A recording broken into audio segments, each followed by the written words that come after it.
Ano ang pipiliin mo mga kasawi? Ang kayamanan o ang kahirapan? For example mga kasawi, may tao ka na nagugustuhan. Eto yung mayaman pero hindi mo naman gusto na makasama dahil hindi mo siya mahal. Eto naman yung tao na hindi naman mapera pero sobrang mahal na mahal mo. Yung estado naman niya ay walang-wala naman talaga. Kung ikaw ay pipiliin, alin sa dalawa yung pipiliin mo, di ba?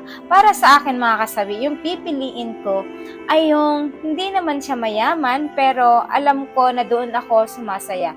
Yung hindi naman siya mayaman pero lahat naman ay binibigay niya sa akin kahit na mahirap lamang siya. Kasi sabi ko nga sa inyo mga kasabi, ang pagmamahal ay hindi yan binabatay sa kung ano man ang estado ng buhay.